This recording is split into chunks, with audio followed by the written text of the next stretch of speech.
আপনারা শুধু ক্যানিং পূর্ব প্রশ্ন করেন। ক্যানিং পূর্বরে কি যাওয়ার নিষেধ আছে?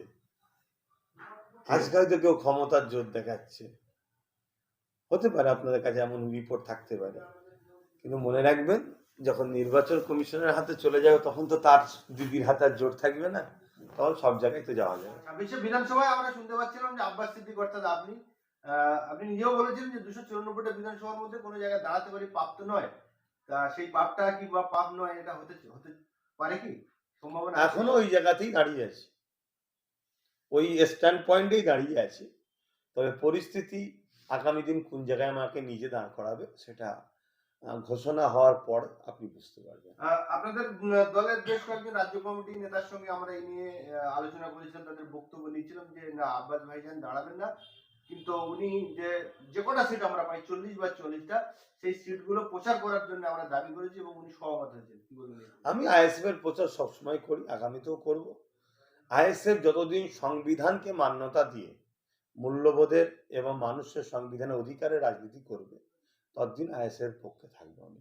আইএসএফ কে অবশ্যই আমি প্রতিষ্ঠিত করেছি, কিন্তু আইএসএফ এর সর্বোচ্চ দায়িত্ব একজনের হাতে তুলে যখন দিয়েছি, কোনো জিনিস যখন দিয়ে দেওয়া হয় সেটা তো আর কেড়ে নিয়ে যায় না আবার। সেটা আমার ধর্মের অ্যাঙ্গেলেও নিষেধ, মানবতার দিক দিয়েও মনুষ্যত্বের দিক দিয়েও ঠিক না। তাহলে সেই জায়গায় আমি সর্বসময় সর্বদিক দিয়ে আইএসএফ এর প্রচার করি, সহযোগিতা করি, আগামীতেও করব, এখনো করছি।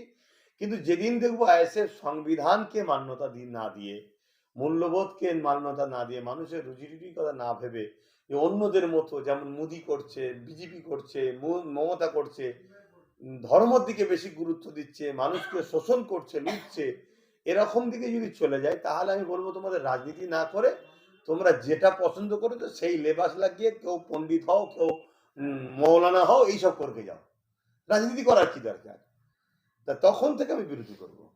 আপনি বলছেন যে আমি 25টা করে দলটা তৈরি করে দিয়ে দিয়েছি, ঠিক আপনার পরিপ্রেক্ষিতে আমি প্রশ্ন করি যে মমতা ব্যানার্জি 1998 সালে তৃণমূল দল প্রতিষ্ঠিত করেছিল, তিনি যদি 25টা করে অন্য কাউকে দিয়ে দিতেন যে আমি পিছনে আছি আপনারা লড়াই করেন, অর্থাৎ আমি ক্যাপ্টেন আপনারা খেলুন, তাহলে কি মমতা ব্যানার্জির দল বা মমতা ব্যানার্জি আজ মুখ্যমন্ত্রী হতে পারতো? মমতা ব্যানার্জি দল প্রতিষ্ঠিত করেনি, আপনি জানেন না। যে করেছিল তার মধ্যে একজন কিছুদিন আগে পথ হয়ে গেল, আর একজন যে করেছে তারা পুরো পরিবার সহ বাংলার বাইরে আছে, এসব খোঁজ রাখবেন আপনার মিডিয়ার মানুষ, যাকে আমি জ্ঞান দিচ্ছি না। মমতা ব্যানার্জি তো সেই কি বলবো, রান্নাটা লেসে বাগাতে দিয়েছে, যে ভাঙর পথ দেখিয়েছে আইএসএফ। এই জায়গায় আপনি আপনি বললেন যে মুকুল রায় করেছে, আমি আপনার সাথে সহমত, কিন্তু 2021 সালে কিন্তু মমতা ব্যানার্জি চণ্ডীগড়ে হেরে গিয়েছিল, হেরে যাওয়ার পরেও তিনি ফের উপনির্বাচন করে জিতে মুখ্যমন্ত্রী হয়েছেন। উনি তখনও যদি বলতেন যে না আমি তো 10 বছর মুখ্যমন্ত্রী ছিলাম, এবারে অভিষেক হোক, তাহলে কিন্তু ওনার প্রচুর লোভ, ওনার প্রচুর লোভ, উনি অভিষেককে ছাড়তে পারছে না। অভিষেক একটা যুবক ছেলে, উনি লোভ না উনি ক্যাপ্টেনের মতো লড়াই করছেন নিজে ব্যাট করে সিএম হব আমি, এই পথটার লোভ, এই পথটার গরম উনি ছাড়তে পারছে না। দেখুন, আমি তাদের আভ্যন্তরীণ ব্যাপার, কে থাকবে কে না থাকবে, কিন্তু উনি ওনার পথকে ছাড়তে পারছে না। নাই তো অভিষেককে দিতে পারতো, বা অভিষেকের জায়গায় আরো অভিষেক না এমপি ছিল, আরো অনেকে রয়েছে, ফিরহাদ হাকিম রয়েছে, একদম সবসময় ছায়া সঙ্গী। তারপরে ওই যে ও মানে কি বলে, ওই যে ধরা পড়লো, জেলে টেলে গেল কেলেঙ্কারি করে, পার্থ পার্থ, তখন তো এইসব কাজে ছিল, মানে ধরা পড়েনি, ছিল কাজে, আবার নতুন করে নিয়েছে। তারপরে অরূপ বিশ্বাস নাকি কমলে, সব অনেক পুরাতন সব লোক আছে তো, তাদের মধ্যে অনেক এমএলএ ছিলেন জিতে, তাদের কাউকে তো দিয়ে দিতে পারতো যে তুমি হও, আমি যখন হেরে গেছি চলো আমি পিছন থেকে দেখছি। কিন্তু না, এই পদ আমি ছাড়ছি না, আগামীতেও ছাড়বে বলে তো সন্দেহ হচ্ছে না। কথা বুঝে আসছে? যতদিন রয়েছে একমাত্র মানুষ যেদিন বলবে তোমরা একেবারে যাও, সেদিন দেখা যাবে হয়তো অন্য দলের সাথে জোট করে, আবার বিজেপির সঙ্গে জোট করে হয়তো পদে না চলে আসে আবার। আপনি যেমন বলছেন যে ওনার লোভ আছে, আবার এও হতে পারে যে উনি ক্যাপ্টেন হয়ে দলটাকে কুন্দ হয়ে ঘাড়ে করে নিয়ে চলে বেড়াচ্ছে, এরকম হতে পারে। না, হতে পারে ভাবাটা তো ভুল, বাস্তব তো এটাই দেখছি, বাস্তব তো এটাই দেখছি। কেন, আরো তো অনেকে উপযুক্ত আছে, তাদেরও তো শখ যেতে পারে যে আমি সিএম হই। পশ্চিমবাংলায় 10 জন মুসলিম প্রভাবশালী লোকের মধ্যে আব্বাস সিদ্দিকী একজন। এই আব্বাস সিদ্দিকী যদি আইএসএফ এর হয়ে প্রচার করে, বা আইএসএফ এর যদি কোনো জায়গায় প্রার্থী হয়, দু জায়গায় প্রার্থী হলে আমার মনে হয় তিনি জিতে যাবেন। তাহলে আব্বাস সিদ্দিকী যেটা মমতা ব্যানার্জি যেটা করছেন ক্যাপ্টেন হয়ে, আব্বাস সিদ্দিকী সেটা কেন করতে পারছেন না, না? ওনাকেই যে আমার ফলো করতে হবে এমন তো ব্যাপার নয়। আমার স্টাইল আমার কাছে, তার স্টাইল তার কাছে, আমার হবি আমার চিন্তা আমার কাছে, তার চিন্তা তার কাছে।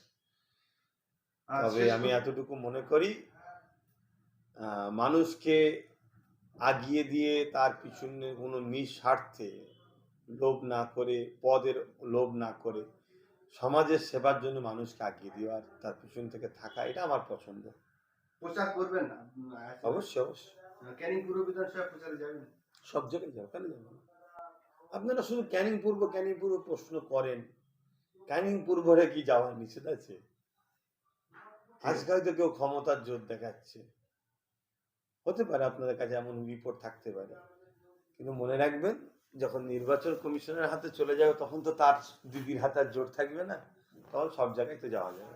নওশাদ সিদ্দিকী এবং আপনাদের রাজ্য কমিটির নেতা আব্দুল মালিক বলেছেন যে গতবার থেকে প্রয়োজনে কম সিট নেব, আমরা জোট করে ঐক্যবদ্ধ হয়ে লড়াই করবো। সেই জায়গায় আপনি বলছেন 10টা সিট বেশি চাচ্ছে, তাহলে তো না, সময় এটা হয়তো- যখন আলোচনা হয়েছিল প্রথমবার তখন শুনেছিলাম 10টা, তাতে যদি মনে হয় কম সিট নেবে, যদি আইএসএফ এর নেতৃত্বরা মনে করে কমলে লড়বে, অবশ্যই সেটা তাদের নেতৃত্বের ব্যাপার, নেতৃত্বরা করবে। কিন্তু আমি মনে করি এটা তো কোনোভাবে সম্ভব নয়, যেটা এখানে 21 দিয়েছিল সেই জায়গাটাকে আবার আমরা ছেড়ে দেবো, এটা কি সম্ভব? কি তারপরেও শুনছি ছেড়েছে, হুগলি জেলাতে আর হাওড়া জেলাতে নাকি একটা একটা করে ছেড়ে দিচ্ছে।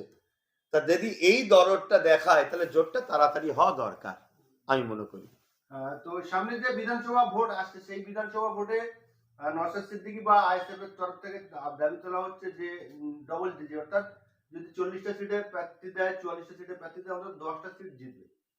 কিন্তু এই 10টা সিট যদি জেতে নওশাদ সিদ্দিকী, সেই 10টা সিট 5 বছর থাকবে বলে মনে হয় আইএসএফ। ইতিমধ্যেই আইএসএফ এর বিভিন্ন জায়গায় পঞ্চায়েত সমিতি, আপনার পঞ্চায়েত সদস্য তারা আইএসএফ থেকে জিতে তৃণমূলে চলে গেছে।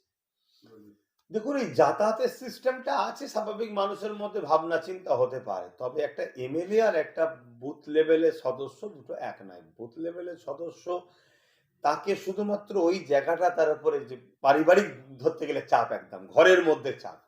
আর একটা এমএলএ তার এলাকাটা অনেক বড়, একটা এমএলএর পাওয়ার একটা বুথের সদস্যের পাওয়ারও সমান নয়। দ্বিতীয় 3 নম্বর কথা হচ্ছে, যখন একটা সেই একটাতে যদি এই শক্তিটা এরা ধরতে পারে, তার সাথে যদি আরো 9টা হয় বা নওশাদ একা যদি রুখে দাঁড়াতে পারে, 9টার সাথ যদি দিতে পারে, তাহলে সেটা আরো বড় একটা শক্তি আকার নিচ্ছে। 5ম নম্বর শেষ কথা বলতে পারি যে আইএসএফ এ যারা জিতবে তারা চলে যাবে না, আর যদি যায় পাবলিক ছেড়ে দেবে না। 26শে বিধানসভা পাবলিকের পাশে আমি দাঁড়াবো, মানে যে এলাকায় সে জিতবে সেই এলাকার পাবলিকের পাশে দাঁড়াবো, এবং পাবলিককে ধোকা দিলে যে কি করা দরকার অন্য কোনো দল না দেখালেও সাধারণ পাবলিক দেখাক, এটা আমি সমর্থন করব।